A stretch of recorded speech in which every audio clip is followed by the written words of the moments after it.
Hello friends, आप Mukesh Goyal. I hope कि आप सारे बहुत अच्छे हैं। और फ्रेंड्स, आज हम बात करेंगे पॉलिटी, जो यूजीसी नेट का में सेकंड पेपर है पॉलिटिकल साइंस, उसके बारे में कुछ बात करेंगे। और जो आज हम बात करेंगे वो अदर जो कॉम्पिटिटिव एग्जाम है उसके लिए भी करंट का इशू बन जाता है, करंट का विषय बन जाता है। कोई भी कॉम्पिटिटिव एग्जाम दो, चाहे आप सिविल सर्विस का एग्जाम दो, स्टेट पीसीएस का एग्जाम दो, या फिर कोई भी कॉम्पिटिटिव एग्जाम हो जहां पे पॉलिटिकल साइंस या पॉलिटी के बारे में क्वेश्चन आता है, तो ये चीज बहुत ही इंपॉर्टेंट है। ठीक है ना फ्रेंड्स। इससे पहले हम एक बात कर लेते हैं, एक इन्फॉर्मेशन दे देते हैं कि यूजीसी नेट का जो पेपर 1 है, जो कंपलसरी पेपर है, ठीक है, उसके रजिस्ट्रेशन ओपन है। अगर आप विलिंग हैं तो रजिस्ट्रेशन करवा सकते हैं। और किसी का यूजीसी नेट में पेपर 2 इन्वायरमेंटल साइंस है, जो कोड नंबर 89 है, उसके भी रजिस्ट्रेशन ओपन है। अगर आप विलिंग हैं तो बात रजिस्ट्रेशन करवा सकते हैं। और उसकी इन्फॉर्मेशन के लिए जो नंबर दिए गए हैं उस पर आप व्हाट्सएप करके पूरी की पूरी फर्दर डिटेल्स ले सकते हैं। ठीक है, अब हम बात करते हैं फ्रेंड्स, आज हमें क्या बात करनी है। आज हमें बात करनी है अनुसूचियों के बारे में, शेड्यूल के बारे में। ठीक है ना। तो जो इंडियन कॉन्स्टिट्यूशन है उसके अंदर अगर कोई पूछे कि कितनी शेड्यूल है, कितनी अनुसूचियां हैं, तो आपको बोलना है आज 12 शेड्यूल है, 12 अनुसूचियां हैं। तो आप पूछोगे ये करंट की क्या बात हुई। करंट की ये बात हुई कि आपको जो पता है, एक हमारे जो ये 12 अनुसूचियां हैं, इसमें एक शेड्यूल 7 है। ठीक है, शेड्यूल 7 है, उसके बारे में ही हम बात करेंगे। और वो करंट का इसलिए बन जाता है कि आपको पता है एग्रीकल्चर बिल के बारे में बहुत सी बातें हो रही है, तो हमें बस ये जानना है कि जो एग्रीकल्चर है वो कौन सी लिस्ट में आता है। मेरी बात समझ रहे हो। तो बहुत सारे सब्जेक्ट्स भी पढ़ लेंगे, इसके साथ साथ आपका बड़ा अच्छे से चीजें क्लियर हो जाएगी। ठीक है, तो आज हम बात करेंगे शेड्यूल 7 में, जहां पे 3 लिस्ट है, स्टेट लिस्ट है, यूनियन लिस्ट है और कंकरेंट लिस्ट है, यानी कि संघ सूची, राज्य सूची और समवर्ती सूची है, जिसमें कौन कौन से सब्जेक्ट्स आते हैं उसके बारे में हम बात करेंगे, जो बहुत इंपॉर्टेंट है, हर एक को पता होना चाहिए। और इसमें कुछ फैक्चुअल इंफॉर्मेशन भी है जो हमें याद रखनी है। ठीक है ना फ्रेंड्स। तो अगर कोई पूछे कि भारत के संविधान में कितनी शेड्यूल है, कितनी अनुसूचियां हैं, तो आप बताओगे 12 शेड्यूल है। ठीक है, पहली बात तो ये। तो हम शेड्यूल के बारे में कुछ हिस्ट्री की बात कर लेते हैं, मतलब इसका इतिहास कैसा रहा है। तो अगर हम बात करें, यहां से सिविल सर्विसेज में यूपीएससी में भी क्वेश्चन पूछा गया था। ठीक है, बहुत पहले पूछा गया था, अब की बार नहीं। तो इसमें जो ऑन द फर्स्ट मेंशन, जो पहली बार मेंशन किया गया शेड्यूल की बात, अनुसूचियों की बात, जो गवर्नमेंट ऑफ इंडिया एक्ट है 1935, उसके अंदर इंक्लूड की गई 10 शेड्यूल्स। ठीक है, कितनी शेड्यूल? 10 अनुसूचियां शामिल की गई। अब बात ध्यान रखना, अगर कोई पूछे भारत के संविधान में आज कितनी अनुसूचियां हैं, कितनी शेड्यूल है, तो 12 है। इसके बारे में कोई कंफ्यूजन नहीं होना चाहिए। ठीक है, मैं बात कर रहा हूं कि फर्स्ट टाइम कब मेंशन हुई थी। ये जो गवर्नमेंट ऑफ इंडिया एक्ट आया 1935 में, उसमें इंक्लूड की गई सबसे पहले 10 अनुसूचियां, 10 शेड्यूल। ठीक है, जो इस गवर्नमेंट ऑफ इंडिया एक्ट था ना, ये एक तरह से बहुत बड़ा एक्ट था, बहुत ज्यादा। ये पार्लियामेंट ऑफ द यूके इसका एक्ट था। The government of India act 1935 was an act of the parliament of the United kingdom. ठीक है ना। ये जो यूके है उसकी जो पार्लियामेंट है उसका एक्ट था गवर्नमेंट ऑफ इंडिया एक्ट 1935। ठीक है, ये ध्यान रखना है। इसमें जो अनुसूचियां शामिल की गई थी वो कितनी की गई थी? 10 की गई थी। ये बात मैं क्यों बता रहा हूं? क्योंकि हम शेड्यूल की हिस्ट्री के बारे में थोड़ा सा बात कर रहे हैं। और जो ये 1935 एक्ट था, गवर्नमेंट ऑफ इंडिया एक्ट 1935, ये आप पूरा अगर सिविल सर्विसेज की तैयारी कर रहे हो तो इसमें बहुत सारी फैक्चुअल इंफॉर्मेशन है, उसके बारे में आपको पता होना बहुत जरूरी है। एक तो मैंने यहाँ बता दी आपको, और भी बहुत सी बातें होती है तो आपको अच्छे से पढ़नी है प्लीज। ठीक है, ये जो गवर्नमेंट ऑफ इंडिया एक्ट था 1935, ये बहुत ही बड़ा एक्ट था, बहुत बड़ा एक्ट था। और इसके अंदर इसको 2 भागों में बांट दिया गया फिर। ठीक है, बहुत बड़ा एक्ट था। एक था 2 भागों में क्या बांटा गया? The government of India act 1935 and the government of Burma act 1935। ठीक है, ये ध्यान रखना। और जो गवर्नमेंट ऑफ इंडिया एक्ट था उसके अंदर 321 तो सेक्शन थे और 10 शेड्यूल्स थी। ये देखो, हो गई ना शेड्यूल की बात। तो मैंने आपको यही बताया कि भारत के संविधान में, भारत के कॉन्स्टिट्यूशन में अगर बात करें तो आज 12 शेड्यूल है, 12 अनुसूचियां हैं। अगर अनुसूचियों का, शेड्यूल का इतिहास की बात करें, हिस्ट्री की बात करें, तो 1935 का जो गवर्नमेंट ऑफ इंडिया एक्ट था उसके अंदर 10 शेड्यूल्स को शामिल किया गया। ठीक है, आगे बात करते हैं। ठीक है, और क्या है शेड्यूल की हिस्ट्री। अगर हम बात करें, जब हमारा कॉन्स्टिट्यूशन, इंडियन कॉन्स्टिट्यूशन अडॉप्ट किया गया 1949 में, 1949 में, तब इसके अंदर कितनी शेड्यूल थी? 8 शेड्यूल थी। तो पहला क्वेश्चन ये बनता है कि प्रेजेंट में कितनी है 12, 1935 के एक्ट के अकॉर्डिंग कितनी थी 10, और 1949 में जो भारत का संविधान अडॉप्ट किया गया तब कितनी शेड्यूल है 8 शेड्यूल थी, ठीक है। और आज कितनी है 12 शेड्यूल है। टुडे कितनी है, अमेंडमेंट संशोधन होके कितनी सूचियां हैं, कितनी शेड्यूल है 12 है। ये बात आपको ध्यान रखनी है। और मैंने आपको कहा कि हम करंट को इसके लिए इसलिए जोड़ रहे हैं कि एग्रीकल्चर बिल के बारे में बातें हो रही है, तो हमें ये देखना है कि एग्रीकल्चर सब्जेक्ट जो है वो कौन सी लिस्ट में आता है और वो किस तरह से उस लिस्ट में आता है, उसको थोड़ा अच्छे से समझना है, ठीक है। तो मैं आज बात करूंगा 7 शेड्यूल की। जैसे मैंने कहा ना शेड्यूल 12 है, 1 2 3 4 5 6 7 8 9 10 11 12 ऐसे है, तो मैं बात करूंगा 7 शेड्यूल की, ठीक है ना। 1 की बात नहीं कर रहा, 2 की बात, किसी और की बात नहीं कर रहा, सिर्फ बात कर रहा हूं 7 शेड्यूल की, ठीक है। ये बात आपको ध्यान रखनी है। तो 7वीं जो अनुसूची है 7th शेड्यूल है वो अंडर आर्टिकल कौन से है 246 के 246 आर्टिकल के अंदर। आर्टिकल भी ध्यान रखना है, ठीक है। कौन से आर्टिकल के अंदर है, आर्टिकल 246 246 ये पूछा जा सकता है। तो इसमें क्या है, द 7th शेड्यूल, ठीक है, under article 246 of the constitution, ये किसके साथ डील करता है, जो शेड्यूल 7 है उसमें क्या है, इसमें क्या है, डिवीजन ऑफ पावर है between the union and the state, संघ और राज्यों के बीच क्या है, शक्ति का डिवीजन है कि किसको कौन सी शक्ति मिलेगी। आपको बात ध्यान रखनी है, आपको कोई पूछे कि division of power between union and the state, संघ यानी कि केंद्र और राज्यों के बीच जो पावर का डिवीजन किया गया है वो कौन सी शेड्यूल के अंदर किया गया है या कौन सी शेड्यूल के अंतर्गत किया गया है, तो आपको बताना है 7th शेड्यूल के अंतर्गत। मेरी बात समझ रहे हो ना, ठीक है ना। और ये कौन से एक्ट के अंदर आती है, कौन से आर्टिकल के अंदर आती है, आर्टिकल 246 के अंदर आती है, अनुच्छेद 246 के अंदर आती है। ये बातें ध्यान रहेंगी, 3 बातें, 7th शेड्यूल, आर्टिकल 246 और इसमें क्या है, डिवीजन ऑफ पावर है, शक्ति का डिवीजन है, किस किस के बीच, संघ और राज्यों के बीच। ये 3 बातें याद रहेगी, चलो वेरी गुड, ठीक है। और ये जो आर्टिकल 246 है इसके अंदर जो 7th जो मैं बात कर रहा हूं शेड्यूल की, जो 7th शेड्यूल 7th अनुसूची की बात कर रहा हूं, इसमें 3 सूचियां हैं, 3 लिस्ट है। कौन कौन सी, यूनियन लिस्ट, स्टेट लिस्ट और कंकरेंट लिस्ट। यूनियन लिस्ट को हिंदी में बोलते हैं संघ सूची, क्या बोलते हैं, संघ सूची। स्टेट लिस्ट को बोलते हैं राज्य सूची, क्या बोलते हैं, राज्य सूची।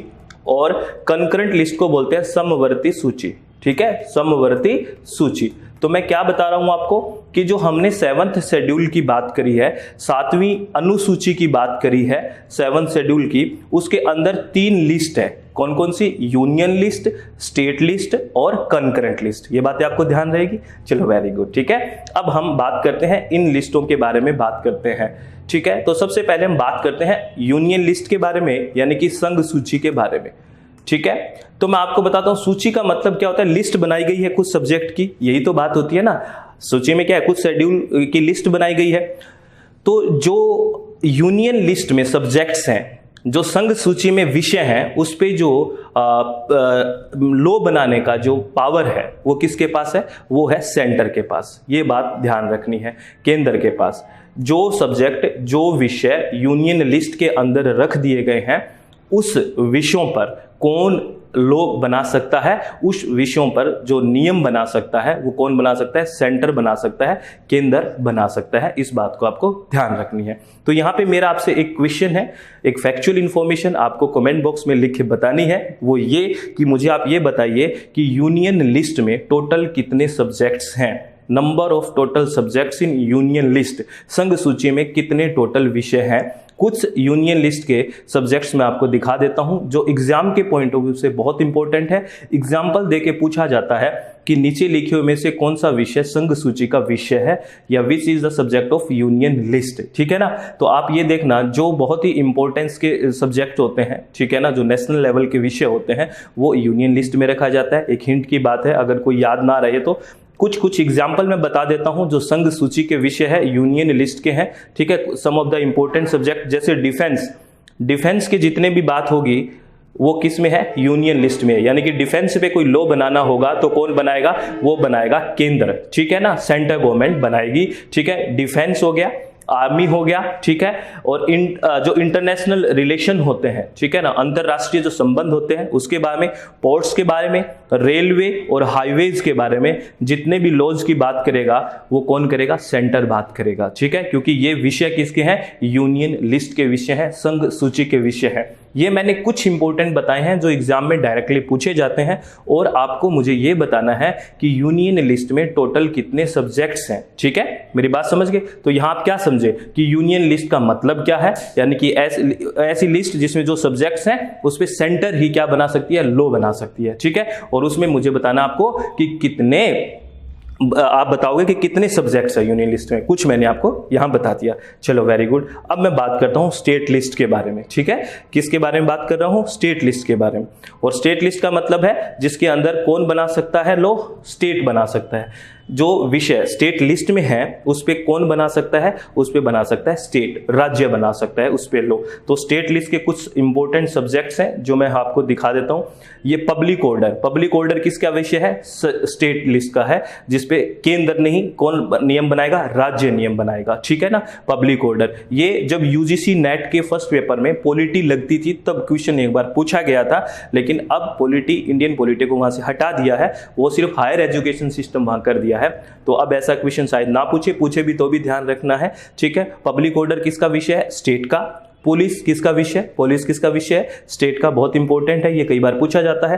पब्लिक हेल्थ एंड सैनिटाइजेशन किसका विषय है, स्टेट का। हॉस्पिटल्स एंड डिस्पेंसरीज किसका विषय है, स्टेट का। बैटिंग एंड गैम्बलिंग किसका विषय है, वो भी स्टेट का है, ठीक है। और आपको ये भी बताना है कि स्टेट लिस्ट में टोटल कितने सब्जेक्ट्स हैं, ठीक है। ये कुछ इंपॉर्टेंट है जो एग्जाम में पूछे जाते हैं, वो मैं आपको बता रहा हूं। और आपने ये आप जो डिस्कस किया है करंट के लिए, वो इसी के लिए किया है कि एग्रीकल्चर किसका विषय है, एग्रीकल्चर भी स्टेट लिस्ट का विषय है।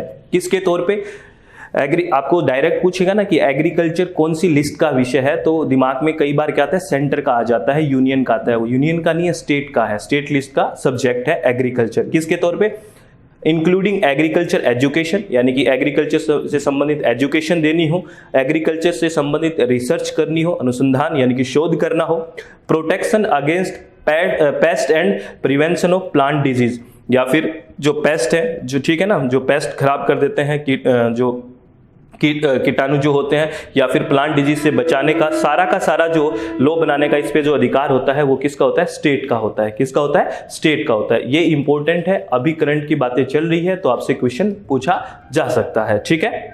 और भी कई चीजें हैं, preservation, protection and improvement of stock and prevention of animal disease का भी विषय, वेटरनरी ट्रेनिंग और प्रैक्टिस का भी किस में है, स्टेट लिस्ट में ही विषय है, ठीक है। तो ये आपको ध्यान रखनी है, और आपको मुझे ये बताना है कि स्टेट लिस्ट में टोटल कितने सब्जेक्ट्स हैं, ठीक है। ये इंपॉर्टेंट है, जो एग्जाम में पूछे जा सकते हैं, ये आपको अच्छे से ध्यान रखना है, ठीक है ना। अब आती है कंकरेंट लिस्ट, जिसको हिंदी में बोलते हैं समवर्ती सूची, ठीक है। क्या बोलते हैं, समवर्ती सूची। आपको मुझे यह भी बताना है कि समवर्ती सूची में आज टोटल कितने सब्जेक्ट्स हैं, ठीक है। अब ध्यान रखना है, जैसे हमने बात की यूनियन लिस्ट के जितने भी सब्जेक्ट्स हैं उस पे कौन लॉ बना सकता है, सेंटर। अगर स्टेट लिस्ट की बात करी तो उस पे कौन लॉ बना सकता है, स्टेट गवर्नमेंट। अगर बात करते हैं कंकरेंट लिस्ट, जो समवर्ती सूची, जो इसमें जो भी विषय आएंगे उस पे कौन लॉ बना सकता है, इस पे दोनों बना सकते हैं, सेंटर भी बना सकती है और स्टेट भी बना सकता है, याद रखना, ठीक है। दोनों बना सकते हैं, लेकिन एक बात यहां ध्यान रखने की है, अगर एक ही सब्जेक्ट के बारे में दोनों लॉ बना दें, कौन, सेंटर भी बना दे और स्टेट भी बना दे, तो याद रखना वो सेंटर वाला मान्य होगा। ये बात आपको ध्यान रखनी है, ठीक है। अब मैं कुछ विषयों के बारे में बात कर दूं जो वो बहुत इंपॉर्टेंट है, जो ये आपके एग्जाम में बहुत इंपॉर्टेंट है कि कौन सा विषय कंकरेंट लिस्ट में है। यहाँ एक फैक्चुअल इंफॉर्मेशन भी आपको बताई जाएगी, ठीक है। तो एजुकेशन समवर्ती यानी कि कंकरेंट लिस्ट का विषय है, जो बहुत से एग्जाम्स में पूछा जाता है, वेरी इंपॉर्टेंट। ये कई बार लगता है सेंटर का, नहीं, ये किसका है, ये है कंकरेंट लिस्ट का विषय। फॉरेस्ट, ट्रेड यूनियन, मैरिज और अडॉप्शन, ये किसके विषय हैं, ये कुछ इंपॉर्टेंट है जो एग्जाम में पूछे जाते हैं। और आपको एक फैक्चुअल इंफॉर्मेशन आपको याद रखनी है, ये बहुत ही इंपॉर्टेंट है कि जो 42वां संविधान संशोधन हुआ 1976 में, ये कुछ विषय जो स्टेट लिस्ट में थे उसको कहां से स्टेट लिस्ट से निकाल के किस में डाल दिया, कंकरेंट लिस्ट में डाल दिया। ऐसे कौन से विषय थे, आपसे ये क्वेश्चन पूछा जा सकता है कि ऐसे कौन कौन से सब्जेक्ट्स या विषय थे जो 42वें संविधान संशोधन 1976 के अंतर्गत स्टेट लिस्ट से निकाल के वो किस में डाल दिया, कंकरेंट लिस्ट में डाल दिया। क्योंकि जब तक वो स्टेट लिस्ट में थे तो इस पे लॉ कौन बना सकता था, सिर्फ स्टेट बना सकता था।